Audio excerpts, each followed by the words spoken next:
Assalamu alaikum wa rahmatullahi wa barakatuh. Nyongera kubera ngate kubuza kugo wena yakotega tako Fahad Pro UG ku muri eranga wano tubirawo na mawulire ngabo gatambula bitundu by'eggwanga yonna sakone bwero ggwanga just in case nga tumanyi kigenda mu maaso enkola fe ngabo ebera utandikana kubera ngate mnango nterako ekigalo ekyo like ngate sharing abala comment section as well open once out ekigana kubera ngate mnange obo ine ndowooza eno gisulawo ku biki byogenda kubera ngate olaba mu video kakati no anange obanga tandika entagano omuyimbi Rema Namakulah yakiguddeko era nga munnange waliwo amawulire agali mu kubeera nga tegatambula eyo nti Dr. Hamzah anytime from now agenda kubeera nga munnange amukubako ekibate ky'omukyalo omulala era nga mbu waliwo akakyala akali mu kubeera nga tetambula nako eyo mpola mpola era nga amawulire agali mu kubeera nga tegatambula side zeeyo omukyalo ono oba side chiiko ono wa Dr. Hamzah mbu anytime from now agenda kubeera nga munnange asulawo ezadde erya Dr. Hamzah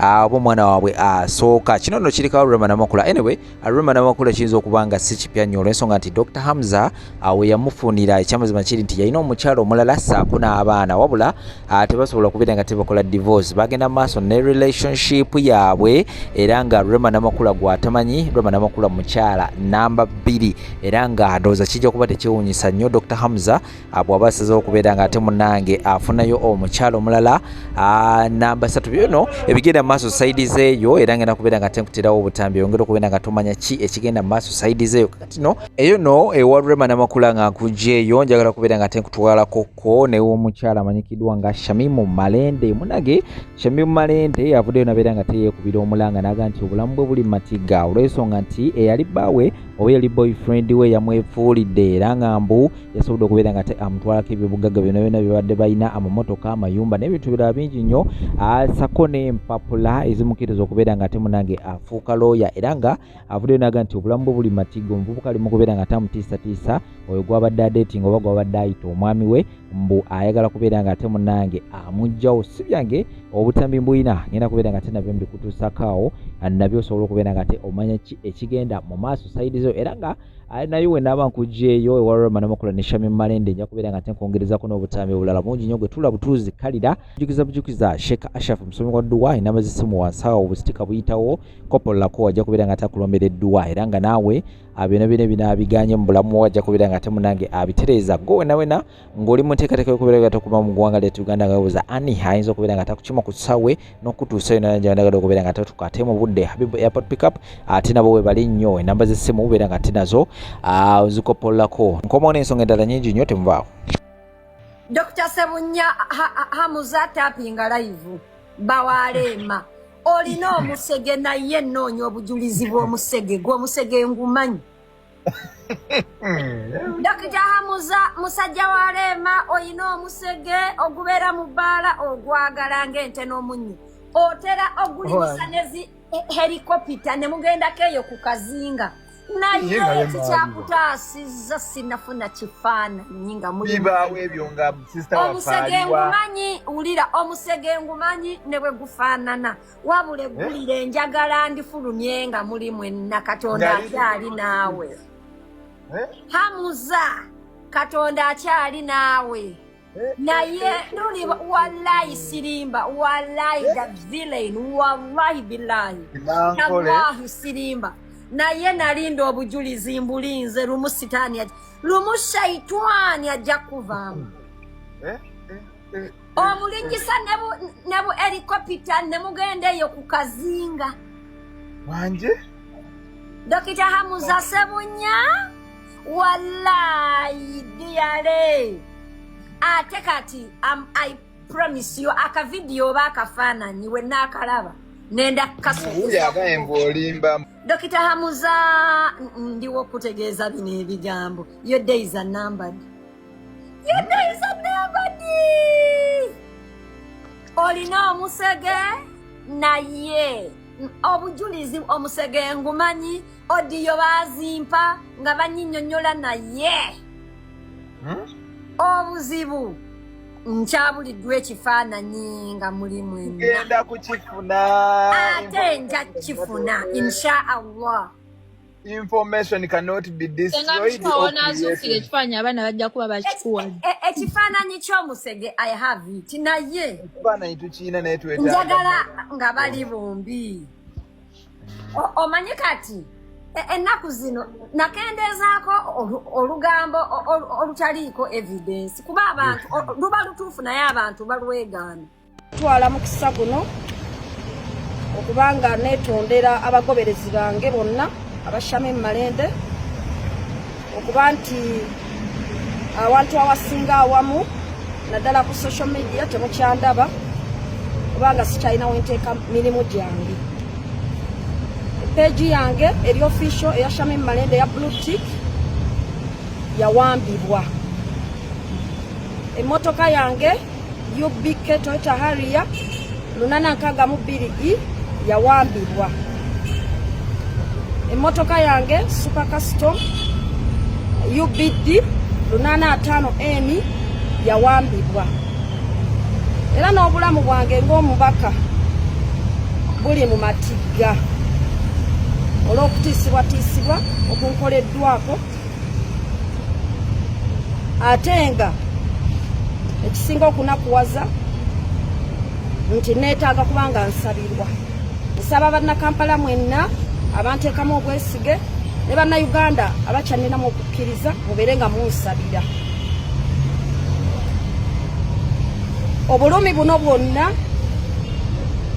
ne page gye nabadde nziguddewo eya Shame Malende ESQ abantu bange gye badde mutandise okugoberera nayo yawambiddwa. Era ne social media accounts zange zonna okuli Twitter, TikTok, Instagram ne YouTube ezo nazo essaawa yonna zisobola okuvaako nazo ne ziwambibwa. Bino byonna ekiruma nga bintuusibwako omuntu gwe mbadde mpita mukwano gwange oba gwe nalaga ensi ng'omwami wange. Era ng'essaawa eno ndi mu buwambe olw'ensonga nti materials ze nnina okukozesa oba tools of work ezisinga obungi yaziwamba n'abeera ng'azisigazza. N'olwekyo njagala okutegeeza eggwanga lyonna, bannayuganda bonna, bannakampala bonna nti yenna akolagana ne mukwano gwange oyo abadde mukwano gwange oba abadde omwami wange, bw'oba okolagana naye nga ggwe. Takyalina kintu kyonna kya Shame Malende kyabeeranga akwasaganya kubanga buli omu ali ku lulwe. Kino kibadde kya buvunaanyizibwa olw'ensonga nti buli kintu kyonna nali nakimuyingizaamu, social page zange nazimuyingizaamu, famire yange, mikwano gyange, abawagizi bange, badayihadzi bange, buli kimu ng'akirimu. Kumpi nga bw'olaba feesi ye oba olowooza nti olabye Shame Malende. N'olwekyo kinkakatako nga omukulembeze wammwe okujja ne bategeeza embeera mwendi. Njagala okukowola bannayuganda mwenna gye muli, abo abalina obumanyirivu ku nsonga za social media oba kye bayita okusobola okuba n'okuzza page z'omuntu oba social handles z'omuntu, musobole okuba nga munnyambako okusobola okuzza page zino. Kubanga nzikoleredde emyaka egisukka 8 nga ngizimbye. Era abantu bange ne bwe mba nkoze emirimu temukyasobola kulengera nti kuliko ekitambulirako wadde nga bemusaaci nga musobola okugiraba, naye siina kyensobola kuteekako kubanga buli kimu kyatwalibwa. So njagala kubeera nga nnoonya obwenkanya mu ngeri etali yakutyoboola, etali yakusibisa muntu yenna, mu ngeri etali ya bulyaza amaanyi, naye mu ngeri at least pages zange, at least tools of work zibeere nga zinzirizibwa mu butali bulyaza amaanyi okusobola okugenda mu maaso abantu bange nga byenkola basobola okubeera nga babiraba. Essaawa eno tukola buli kye tusobola okulaba nga pages ezo zikomawo. Ebirala bingi ndi mukyala muganda nze Shame Malende neddira mmamba, sisobola kubyasambuza mu maaso gammwe kubanga ate omukulu nina omulekera ekitiibwa. ekitiibwa kye naasigala nakyo ate nange neesigaza ekyekyange.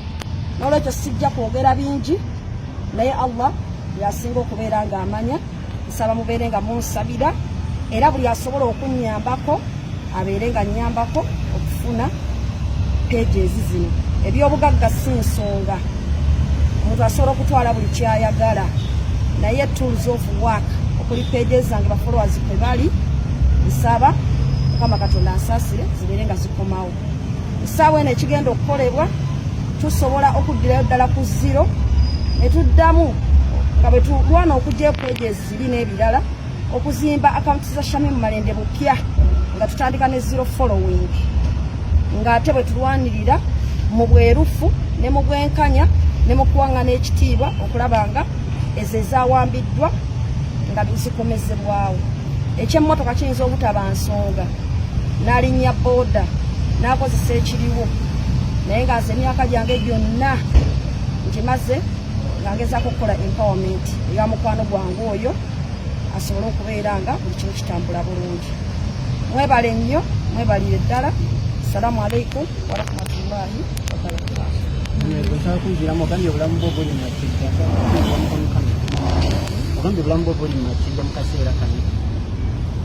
Obulamu bwange ng'omubaka buli mu matigga olw'okutiisibwatiisibwa, okusimbikirwa abantu bantuuseeko obulabe, olw'okusalawo nga ndaba ngenda kwetta depression.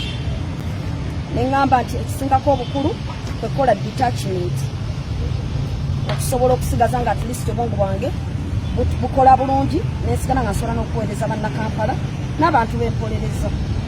So ataaka yonna esobola okuntuusibwako abantu besitegedde, naye nga mponingiddwa nti kijja kuntuusibwako olw'okusasula ekyo kyesimanyi ekibi kyennakola. Mubaka omukyala Maama Kampala Shamim Malende aliyo ate era addako page eno gwe wenna wenna asobola okuba nti ogizza mwabamanyiko abasomako kwaiti kyemmanyi nti musobola okuzza page eyo muba mubitegeera bulungi. Mutuyambe page ya maama muveeyo abayise musobole okugizza. Ssaabasajja Kabaka awangaale. That's why you protected Haji Kigongo, because of seniority. But now you are saying Rebecca Kadaga, you get out. Really? Your Excellency, I find this unacceptable. I'm not going to take any other position. I'm the incumbent, and I say this is my position until I'm voted out. I have been a member of this party since inception. I started as the chairman of LC1 in 1989 in my village in Bulamuti. I moved to LC2, or the National Students Council. I've never been to any other party. So all my life, I've been a member of NRM. When you are filling the form, expression of interest, you are asked, what have you done for the NRM in the last 10 years? Those are the guidelines. We have not changed them. The person aspiring to this office has only worked for 3 years for the NRM. Whether she was doing work is dependent, that's your business. But for the NRM, she has only worked for 3 years. That just a few years ago, I was publicly humiliated in this country. Publicly humiliated the way I was removed from the office of the Speaker. I took it in good stride, continued doing my work. But I'm being followed. How much more can you press an individual? Right Honorable Kadaga needs to correct the idea that anybody is hunting her. Because there's nobody who's hunting you. Because that's what she said, that somebody was hunting her. This is not correct. And also, And also, it is not correct for you to try to involve my people, the Basoga.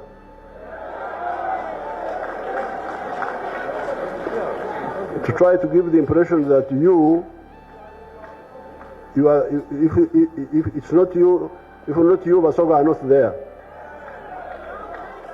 This is not correct. And I have had references to that issue, but I keep quiet. I am a man who keeps quiet. I am the one who revenged for William Nadiope by defeating Yamin,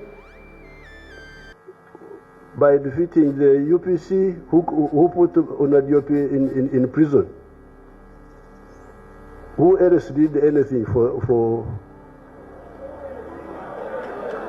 Nadiope? Basoga people were killed.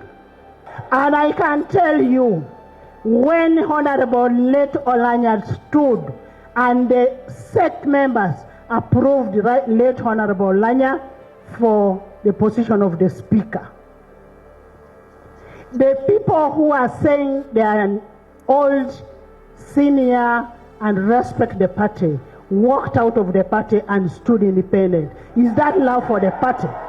The notion of saying Anita is new. Yes, I am new, but I come with new ideas and new vibrancy. The mobilization that I am doing for this party,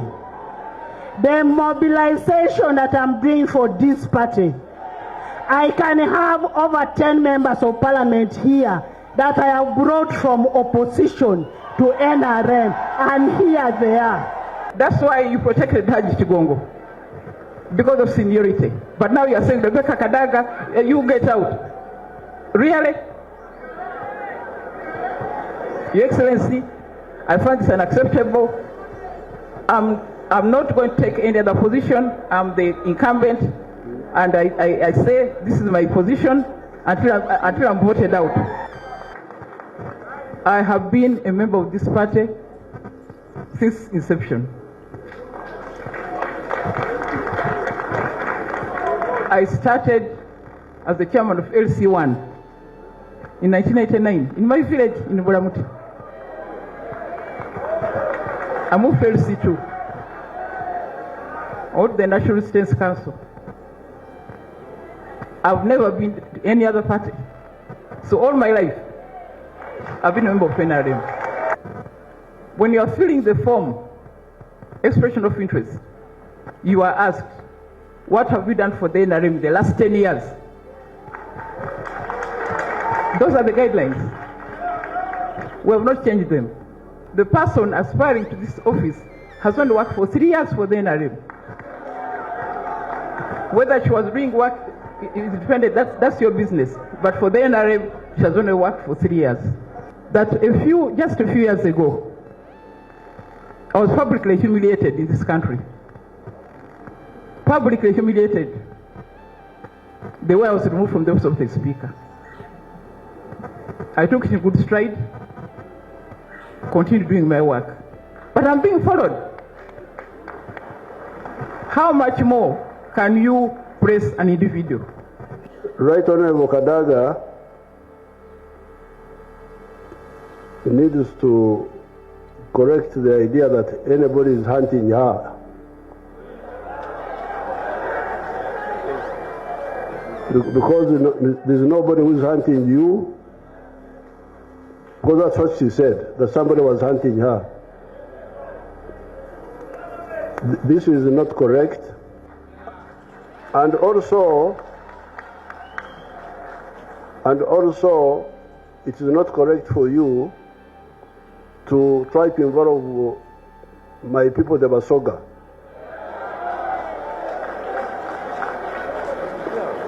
To try to give the impression that you are, if it's not you, if not you, Basoga are not there. This is not correct. And I have had references to that issue, but I keep quiet. I am a man who keeps quiet. I am the one who revenged for William Nadiope by defeating Yamin, by defeating the UPC who put Nadiope in prison. Who else did anything for Nadiope? Basoga people were killed. And I can tell you, when Honorable Late Olanya stood and the SEC members approved Late Honorable Olanya for the position of the Speaker,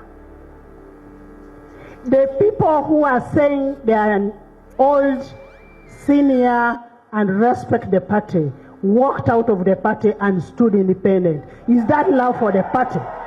The notion of saying Anita is new. Yes, I am new, but I come with new ideas and new vibrancy. The mobilization that I am doing for this party,